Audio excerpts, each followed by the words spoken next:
Hello बच्चों, let's see the question. Damage to thymus in a child would lead to option 1 loss of cell mediated immunity, option 2 loss of antibody mediated immunity, option 3 a reduction in stem cell production and option 4 reduction in hemoglobin content of blood.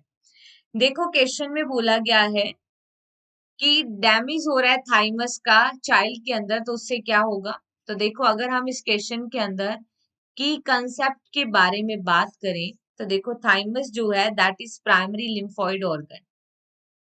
Thymus क्या होता है? It is primary lymphoid organ,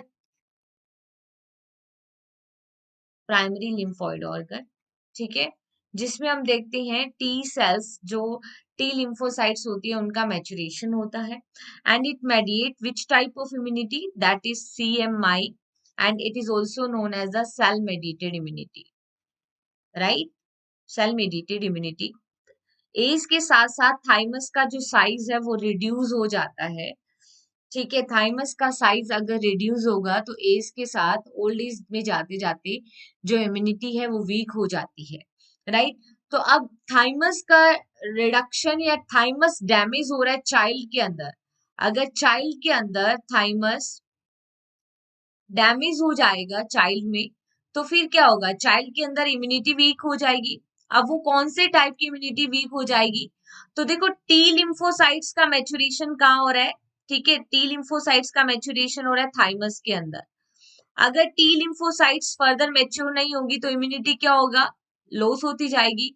और T lymphocyte कौन सी immunity mediate करती है? It mediate cell immunity, ठीक है, cell mediated immunity. तो ये CMI या सेल मेडिएटेड इम्यूनिटी को मेडिएट करती हैं।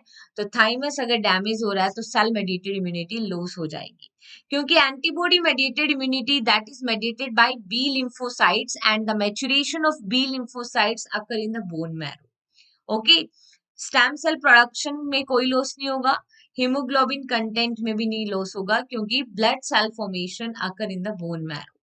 So here the correct answer is only option 1. Hope you understood this concept. Best of luck.